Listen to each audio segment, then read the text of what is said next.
গোপালগঞ্জে ভোর ৬টায় কারফিউর সময়সীমা শেষ হয়েছে। কারফিউর মেয়াদ শেষ হওয়ায় ধীরে ধীরে স্বাভাবিক হচ্ছে জনজীবন। সবশেষ পরিস্থিতি জানাতে এই মুহূর্তে গোপালগঞ্জে আছেন রিপোর্টার আলামিন তুষার। আমরা সরাসরি যাচ্ছি তার কাছে। তুষার, ৩ দফায় ৩ ঘন্টা বিরতি সহ মোট ৫৫ ঘন্টার কারফিউ শেষে অনেকটাই সাধারণ এবং স্বাভাবিক হতে শুরু করেছে এই গোপালগঞ্জ নগরীর যেই জনজীবন।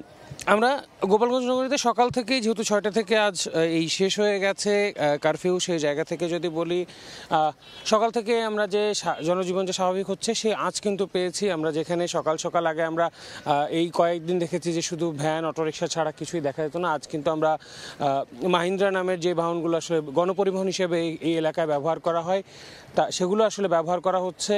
যদিও এখনও কিছু দোকানপাট বন্ধ রয়েছে, তবে আমরা যখন এখানকার মানুষজনের সঙ্গে কথা বলছিলাম তখন তারা বলছিলেন যে সেগুলো আসলে মেটালের দোকান, ফার্নিচারের দোকান, সেই দোকানগুলো এখনও বন্ধ, সেগুলো 10টা সাড়ে 10টা নাগাদ খুলে যাবে এমনটা তারা জানিয়েছেন। এর বাইরে মুদি দোকান থেকে শুরু করে খাবারের দোকান, যে দোকানগুলো রয়েছে নাস্তা করার জন্য অনেকেই কিন্তু আসছেন এই দোকানগুলোতে।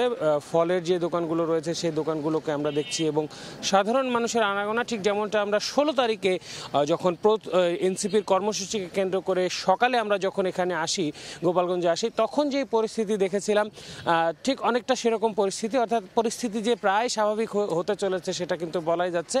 তবে রাতভর কিন্তু এই কয়েকদিন আমরা দেখেছি যে বেশ সাধারণ মানুষজনের মধ্যে যে চাপা আতঙ্ক ছিল সেই জায়গাটা কিন্তু এখনও সাধারণ মানুষের অনেকের মধ্যে কিন্তু রয়েছে। যে সাধারণ মানুষ একটু হলেও আতঙ্কিত, কেননা বিভিন্ন জায়গায় আমরা দেখেছি যে যৌথ বাহিনীর অভিযান বিশেষ করে রাতে হয়েছে।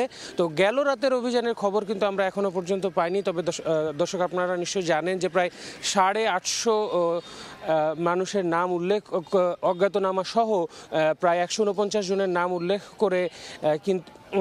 উল্লেখ করে কিন্তু আমরা দেখেছি যে মামলা করা হয়েছে এই 2টি আলাদা আলাদা থানায়। এই যে ঘটনা, এখানকার যে সহিংসতার ঘটনা, সেই সহিংসতার ঘটনাকে কেন্দ্র করে এর বাইরেও এখানকার যারা সাধারণ মানুষ রয়েছেন তারা বলছেন যে খুব সহসাই তাদের যেই অবস্থান, সেই অবস্থান ধীরে ধীরে স্বাভাবিক হচ্ছেন এবং তারা আসলে সেটাই চান, এমনটাই আমাদেরকে এখানকার যারা সাধারণ জনগণ রয়েছেন, বাসিন্দারা রয়েছেন, তারা জানিয়েছেন। তো এই ছিল এখনো পর্যন্ত গোপালগঞ্জ থেকে আমার কাছে সবশেষ তথ্য কারফিউ পরিস্থিতি শেষ হবার পরের।